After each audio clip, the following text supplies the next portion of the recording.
বলি আমি কি বাজারের থলেটা ধরে এইভাবে দাঁড়িয়ে থাকবো? ওই দাও দেখি কি এনেছো। হ্যাঁ, ও মা গো, আবার এইসব এনেছে জয় বাবু? হ্যাঁ, রোজ রোজ এসব কচু মূলক পেট থাকা যায় নাকি? দূর, আমি কি গরু নাকি? নিজে রোজগার করে এনে ভালো মন্দ খাও না, কে বারণ করেছে? হ্যাঁ, এই কথাটা তুমি বলতে পারলে বাবা জীবন? আহারে আমার কোলের ভাইকে ভালো পেয়ে কি নাকি বলে যাচ্ছে। তেমন কিছু আর বললাম কই গিন্নি, এতেই যেন মনে হচ্ছে ফসকা পড়ে যাচ্ছে। তবে তুমিও শুনে রাখো বাবা গোপাল, আমার ছেলে এই সব কথা হজম করে নেবে না। ও ঠিক রোজগার করে দেখাবে, তোমাকে সুদে আসলে ফেরত দেবে। হ্যাঁ, না না না না, দিন দিন যেন চিন্তা আরো বেড়ে যাচ্ছে। রাজ্যের আয়ও হু হু করে কমে যাচ্ছে। চিন্তা করবেন না মহারাজ, সামনেই চাষের ভরা মরশুম, গ্রামবাসীদের হাতে পয়সা আসবে আর তাতেই রাজকোষ ভরে যাবে। শুধু রাজকোষ নয়, সঙ্গে মন্ত্রী মশাইয়ের ট্যাঁকও ভরবে। দেখেছেন মহারাজ, গোপাল কিভাবে আমাকে ছোট করছে। সত্যিই তো গোপাল, প্রমাণ ছাড়া কারু সম্বন্ধে মিথ্যে অপবাদ দিলে তার জন্য কিন্তু শাস্তি পেতে হবে। আপনি যদি ওখান থেকে খানিক নাই গলাবেন, তবে আপনার এত গায়ে লাগছে কেন মন্ত্রী মশাই? ওখান থেকে যে আপনার উপরি রোজগার হয় সেটা বলে দিলেই হয়। মহারাজ মহারাজ, এবার কিন্তু গোপালের নামে আমি মানহানির নালিশ করব। রোজগারের ধান্দা গোপালও তো করছে। তলে তলে তাহলে তুমি জলে নেমেছো গোপাল? খোলা জলে মাছ ধরবে মনে হয়। তবে নয় তো কি, হ্যাঁ, কুটির বাবার সঙ্গে ভাগে চাষ করবে বলে জমি হাতিয়ে রেখেছে। হ্যাঁ, বলো কি? রাজসভার কাজ শিখে তুলে দিয়ে গোপাল এবার জমি চাষ করবে? হ্যাঁ, আগে মহারাজ, এই জমি আমার কষ্টের সঞ্চয়ের ফল। নিজের জমানো অর্থ দিয়েই আমি ওই জমি পুটির বাবার সঙ্গে ভাগে চাষ করব বলে ঠিক করেছি। না না, আরে সঞ্চয় নয় মহারাজ, সঞ্চয় নয়। আসল ব্যাপারটা হলো ভয়। গোপাল ভয় দেখিয়ে ওই জমি হড়পে নেওয়ার মতলব করেছে। না না গোপাল, আমি তোমাকে সতর্ক করছি, কোন রকম অন্যায় কিন্তু আমি বরদাস্ত করব না। শুধু কথা তো নয়, আমাকে যে শাশুড়ি আর শ্যালকের কাজও খেয়াল করতে হবে। কে জানে ওদিকে কি হচ্ছে। সেই কখন থেকে মুখ ভার করে বসে আছিস, রাগ করে একটা কিছু দাঁতেও কাটছিস না। আর রাগ করবো না তো কি? হ্যাঁ, রাগ করবো না তো কি? তুমি তো বলাই খালাস এ ছেলে রোজগার করবে, কিন্তু সেটা করবে কি করে? হ্যাঁ, করবে কি করে? ঘাবড়াচ্ছিস কেন? তুই গিয়ে বললে রোজগারের রাস্তা মন্ত্রী মশাই নিজেই দেখিয়ে দেবে। হ্যাঁ, তুই হলি গোপালের শ্যালক, তোকে কাজ দিলে তবেই তো সবাই দুটো কথা বড় মুখ করে শোনাতে পারবে। ওই না না না, আমি এইসবে নেই বাবা। হ্যাঁ, মন্ত্রী মশাই ওই যদি আমাকে দিয়ে নিজের খাটাখাটনি কাজ করে তখন কি হবে? তুই যেমন তেমন কাজ করতে চাইবি কেন? এমন কাজ করতে চাইবি যেটা জামাই বাবুর সামনে করে দেখাতে পারা যায়। হ্যাঁ, এই বুদ্ধিটা বেশ ভালো দিয়েছো তো। তাহলে আর মন্ত্রী মশাই আমাকে বেশি খাটাতে পারবে না।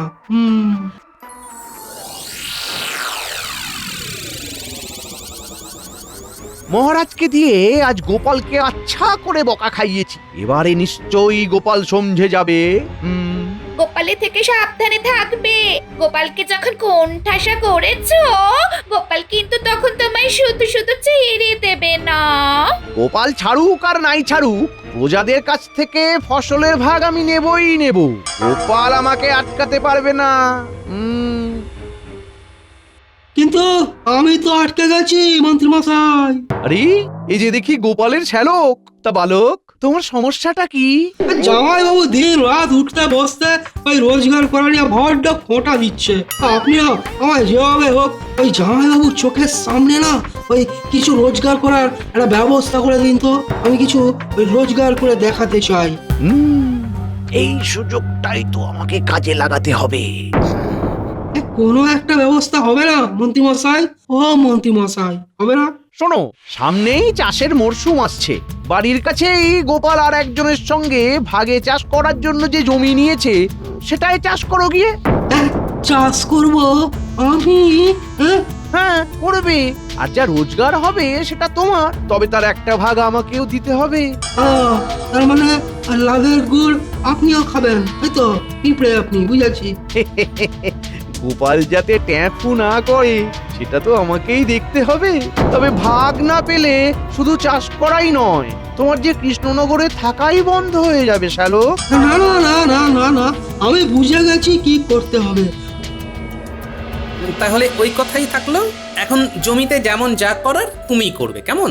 সেসব নিয়ে তোমায় ভাবতে হবে না গোপাল দাদা, তুমি ঠিক সময় এসে হাত লাগালেই হবে। তোমার সাথে ভাগে চাষ করব বলেছি যখন, তখন একেবারে কোমর বেঁধেই লাগবো, চিন্তা করো না। তবে আর কি, মিলেমিশে ঠিক হয়ে যাবে।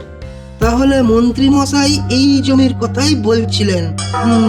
না না না না না না, যাই মায়ের সাথে আলোচনাটা একবার সেরে নিয়ে এই ফাঁকে।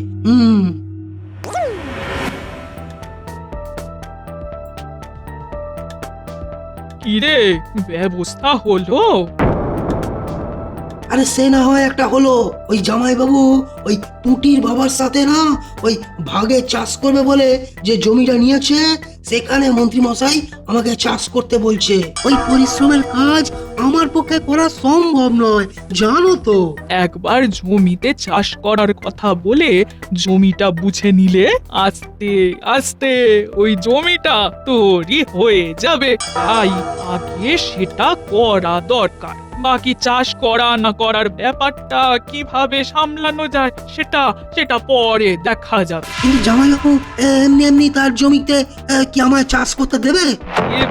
দেবে না দিয়ে যাবে কোথায়? হ্যাঁ, এমন ভাবে চেপে ধরবো যে পালানোর পথ পাবে না।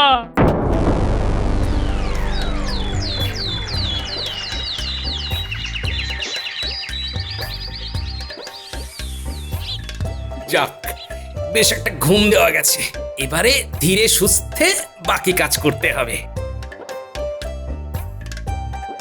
এই যে বাজার থেকে কি কি আনতে হবে সব লিখে দিয়েছি, এবার চটপট নিয়ে চলে এসো। হ্যাঁ, পারবো না, তোমার মা আর ভাইয়ের তোয়াজ করার জন্য এবেলা ওবেলা বাজার করে আমি আনতে পারবো না।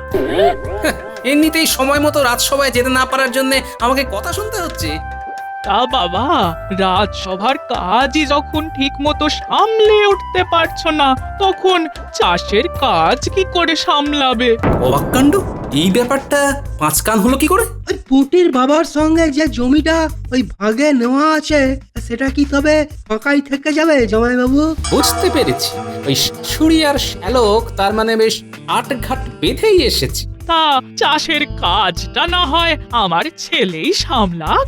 গোপাল বাবা জীবন, তুমি বরং রাজসভার দিকটাই দেখো। হ্যাঁ হ্যাঁ, সেটাই ভালো হবে। হ্যাঁ, ভালো মন্দের তুমি আর কি বুঝবে গিন্নি? বাবা জীবনকে দেখেও খারাপ লাগে। আহারে, কত কষ্ট আর সহ্য হয় না। বেচারা জামাই বাবু না একটু বিশ্রামও পায় না, সত্যি। এই দেখো দেখো, আমার মা তোমার জন্য কত কত ভাবে। দেখে তো আমার চোখে জল চলে আসছে। যা বুঝছি শাশুড়ি ভালো মতোই পেঁচ কষেছে, তবে জমি চাষের দায়িত্ব শ্যালককে দেওয়া ছাড়া তো এক্ষুনি কোনো উপায় দেখছি না। তবে কি স্থির করলে বাবা? আপনি যেমনটা বলছেন তেমনটাই হবে না হয়, পুটির বাবাকে জানিয়ে দিচ্ছি, তারপরে দেখা যাক কি হয়।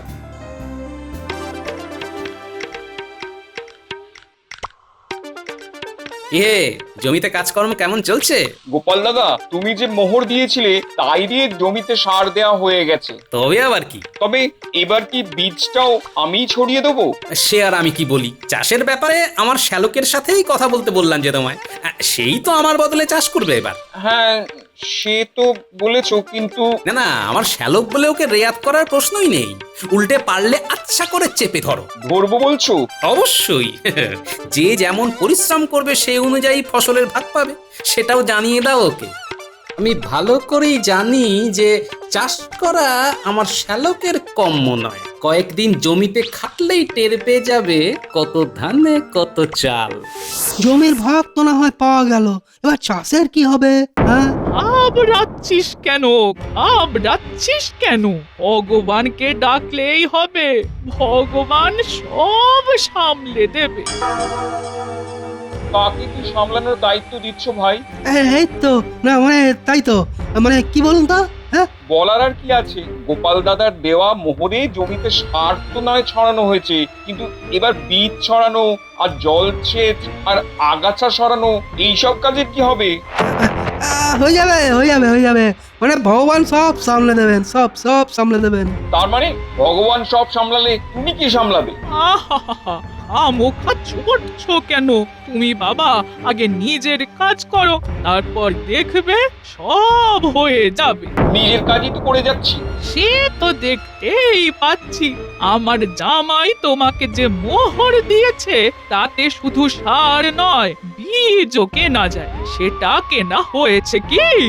আমার জামাই হিসেব চাইনি বলে এটা ভেবো না যে ওই অর্থ তুমি গেড়িয়ে দেবে। আর এই ব্যাপারে ওই মন্ত্রী মশাইয়ের কাছেও নালিশ যাবে। হ্যাঁ এই মরেছি। না না না না, ঠিক আছে ঠিক আছে, আমি না হয় বীজ কিনে দেবো যতটা লাগে। শুধু বীজ কিনলে হবে না, সঙ্গে সেই বীজ ছড়িয়েও দিতে হবে। না হলে তো মন্ত্রী মশাই আছেনই। ও, কথায় কথায় মন্ত্রী মশাইকে ডাকার কি দরকার? বুঝেছি, যা করার আমাকেই করতে হবে।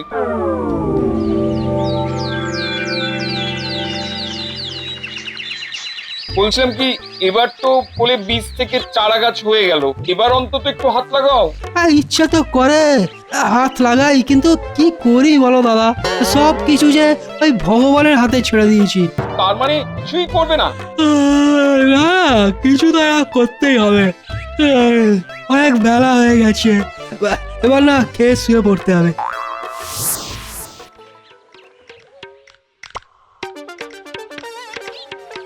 বাহ, চাষের কাজ তো মোক্ষম হয়েছে মনে হচ্ছে। না ভাই, তোমার কাজ আছে বলতে হবে। এই ঘাস উপড়ানো, গাছ বড় করা, প্রত্যেকটা গাছ জল পাচ্ছে কিনা দেখা, সবই তো নিজে দাঁড়িয়ে থেকে করছো তুমি। সবটাই তো আমাকেই করতে হবে। তোমার ভাগের যে জমি, সেটার চাষও তো সে যত্নই নিল না, কিন্তু ফসল যা ফলবে সেটা তো সেই একসঙ্গেই কেটে বিক্রি করতে হবে। শ্যালক ফাঁকি দিয়েছে বলছো? তাকে কিছু বললেই সে সব কিছুর ভার ভগবানের উপরে চালিয়ে দিয়ে হাত গুটিয়ে দিয়ে বসে থাকে। দুঃখ করে আর কি হবে, যে যেমন কর্ম করবে তেমনই ফল পাবে।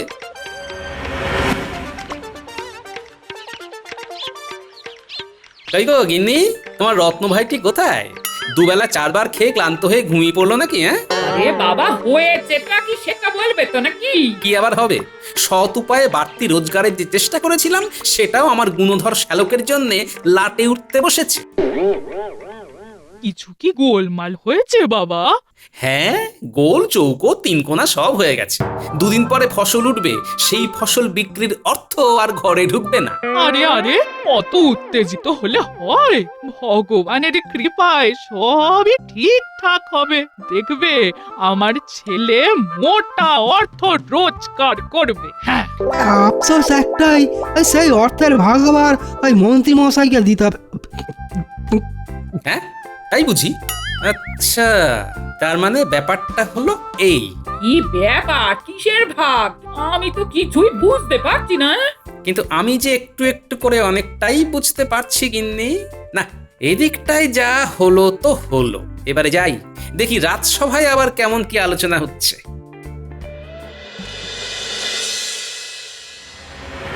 বলো মন্ত্রী, এবারে ফসল কেমন কি হয়েছে? এবারে তো জমিতে সোনা ফলেছে মহারাজ। আপনি নিশ্চিন্তে থাকুন, চাষিরা ভালো দাম পাবে। কিন্তু সেটা তো শুধু মুখে বললে হবে না, নিজে গিয়ে খোঁজ খবর নিয়ে দেখতে হবে তো। সেটা তো দেখতেই হবে। মন্ত্রী মশাইয়েরও তো একটা দায়িত্ব আছে নাকি? আর সেটা তো তিনি না বলতেই পালন করেন, তাই উনি তো যাবেনই। আর তারপর বাছাই করা কয়েকজনের কাছ থেকে ভাগের ভাগটাও নেবেনি। আবার গোপাল, তুমি মন্ত্রীকে দোষারোপ করছো।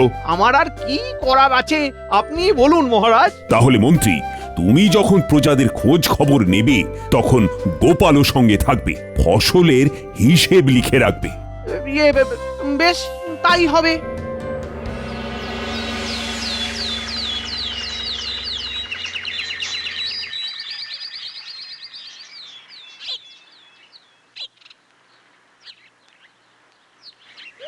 ফসল তো দেখছি ভালোই হয়েছে দাদা। হ্যাঁ কিন্তু ফসল বিক্রির অর্থ তুমি চোখে দেখতে পাবে না ভাই। হ্যাঁ, কেন কেন? তো বুঝি আমার ভাগ নেই? তবে যাই, ওই মন্ত্রী মশাইকে গিয়ে জানাই। মনে হচ্ছে আমার কথাই আলোচনা হচ্ছে। হচ্ছেই তো আপনার কথাই তো হচ্ছে। নয় নয় করে 20 বস্তা ধান ঘরে উঠলো, কিন্তু দাদা যে ভাগ দিতেই ওই টালবাহানা করছে, অথচ জমির অর্ধেক ভাগ আমার। 20 বস্তা ফসলের হিসাবটা লিখে ফেলি তাহলে। তুমি হিসাব নিয়ে পড়লে, এদিকে যে ফসলের ভাগ ঠিক করে হচ্ছে না সেটা দেখছো না? না না না না না না, ফসল বিক্রির অর্থ সমান দুভাগ হোক তাহলে। তবে এক্ষেত্রে পুঁটির বাবার কথাও শুনতে হবে বই কি, ওরও তো কিছু বলার থাকতে পারে। আমি তো শুধু একটা কথাই বলেছি, জমির ভাগ থাক, আমার ভাগিদার চাষের কাজে হাত পর্যন্ত লাগায়নি, সব খাটুনি আমাকেই খাটতে হয়েছে। আর আর আমি যে দিন রাত ভগবানের কাছে প্রার্থনা করেছি, সেবেলা সেটা তো দেখছেন না। তাই নাকি? এটা তো কই শুনিনি। আরে আমার উপর খুশি হয়েই তো ভগবান সারা ক্ষেত জুড়ে ওই ভালো ফসল ফলিয়ে দিলেন। অতএব তোমারই ফসলের ভাগ বেশি পাওয়া উচিত। এতটাই যখন হলো, তাহলে একটা ছোট কাজ করলেই দুধ আর পানি আলাদা হয়ে যাবে। দুজনেই বরং 2 বস্তা করে ধান ভেঙে দেখাও কালকের মধ্যে, কে কতটা পরিশ্রম করে আর ভগবান কার কথা শোনে সেটা পরিষ্কার হয়ে যাবে। ধানের বস্তাগুলো সাবধানে রেখো, আমিও যাই এবার মহারাজের কাছে হিসেবটা পৌঁছে দিয়ে গিয়ে। 2 বস্তা? তাও আবার এক রাতের মধ্যে? যেভাবে বাকি কাজ হয়েছে এটাও সেভাবে হয়ে যাবে। ওপরওয়ালার উপর ভরসা রাখো। এসো এসো।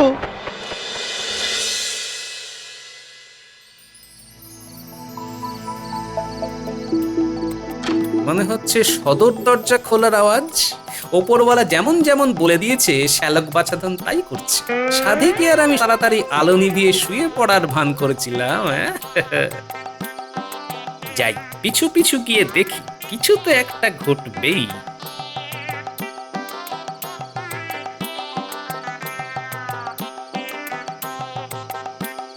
মন্ত্রীমশাই পাঠালেন তোমাদের? হ্যাঁ হ্যাঁ, মন্ত্রীমশাই আমাদের দায়িত্ব দিয়েছিলেন। আমরা একেবারে দায়িত্ব নিয়ে 2 বস্তার চাল নিয়ে চলে এসেছি। বাহ বাহ, বেশ বেশ, ওই মন্ত্রীমশাইয়ের একেবারে পাক্কা কাজ। ওই কাল তবে দেখাবো, ওপরওয়ালা চাইলে ওই রাতারাতি 2 বস্তা ধান ভেঙে চাল বানিয়ে নেওয়া কোনো ব্যাপারই নয়। তুমি কি দেখাবে চাঁদ? দেখাবো তো আমি, তাও একেবারে চোখে আঙুল দিয়ে।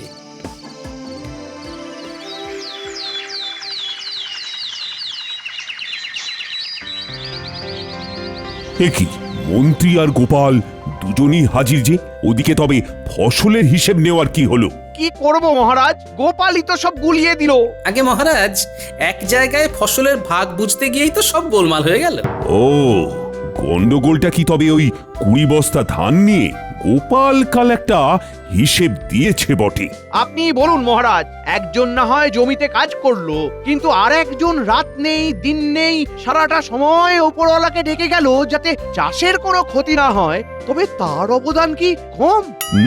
তুমি তো দেখছি আমাকে ভাবিয়ে তুললে। আপনার সব ভাবনার একটাই সমাধান মহারাজ, চলুন আমার সঙ্গে। হাতে পায়ে কাজ করা নাকি ভগবানের ডাকা, কোনটা দিয়ে কেল্লা ফতে হয় সেটা দেখবেন গিয়ে চলুন। হ্যাঁ, সে তো না হয় হলো, কিন্তু দেখবোটা কি?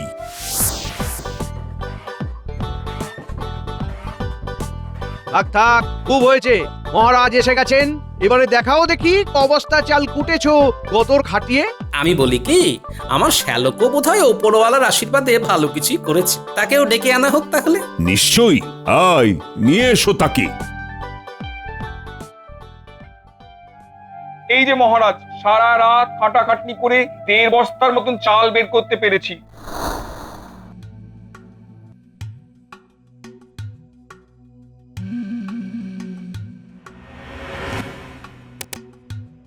ওপরওয়ালার আশীর্বাদে আমার কিন্তু 2 বস্তা চাল তৈরি মহারাজ। কাজের এলেম আছে বলতে হবে। এরপরেও তুমি বলবে গোপাল, বেচারাকে আর কিভাবে বিপাকে ফেলবে তুমি? বিপাকে ফেলার আমি আর কে মন্ত্রী মশাই? ওর যা বিপদ সে তো ওর ওপরওয়ালাই ফেলে দিয়েছে। কিভাবে কিভাবে? কাল আপনাকে হিসেব দিয়েছি যে খামারে 20 বস্তা ধান আছে। এখন আমার শ্যালক যদি চাল বানাতে 2 বস্তা ধান নিয়ে যায়, আর পুঁটির বাবা যদি 2 বস্তা ধান নেয়, তবে অবশিষ্ট বস্তার সংখ্যা হবে 16। একেবারেই তাই, কিন্তু এখানে তো 16-র বদলে 18 বস্তা। গোনায় কোনো ভুল হচ্ছে না তো? ভুল তো আপনার হয়েছে মন্ত্রী মশাই। আপনি 2 বস্তা চাল পাঠিয়েছিলেন রাত থাকতেই, আর খেয়াল করলেন না এখান থেকে 2 বস্তা ধান না সরালে 2 বস্তা বলেছে, চালটা তাই গন্ধ তো হয়ে যাবে। এবার তো মনে হচ্ছে ধরা পড়ে যাব। কি মন্ত্রী, ফসলের ভাগ তবে ঠিকঠাক হয়েছে তো? না মানে বটা ঘটা যে এমন মূর্খের মতো কাজ করবে সেটা বুঝতে পারিনি। তাহলে বোঝাই যাচ্ছে ফসলের মূল্য কার পাওয়া উচিত। যে পরিশ্রম করেছে তার। তবে জামাইবাবু, এইভাবে নিজের নাক কেটে পরে যাত্রা ভঙ্গ করাটা কি ঠিক হলো? কাউকে কাউকে শিক্ষা দিতে গিয়ে নিজের নাক কাটলেও ক্ষতি নেই। সে যাই হোক, এখন অসৎ উপায়ে অর্থ সংগ্রহ আর অপরাধে মদত দেওয়ার জন্য মন্ত্রীকে 1 সপ্তাহের জন্য কয়েদখানায় পাঠালাম, আর তার সঙ্গে গোপালের শ্যালকও থাকবে। এবারের মতো আমাকে ছেড়ে দিন মহারাজ। আমিও আর এমন কোনো কাজ করব না মহারাজ, ছেড়ে দিন মহারাজ, আর করব না। আমার কোলের ছেলেটাকে অন্তত ছেড়ে দিন মহারাজ। কথায় কথা বাড়ে, আপনি কিন্তু কথা বাড়াবেন না মহারাজ। ফসলের ভাগ ছেড়ে এখন না হয় শাস্তির ভাগটা বুঝে নিক দুজনে। তাই হোক তাহলে।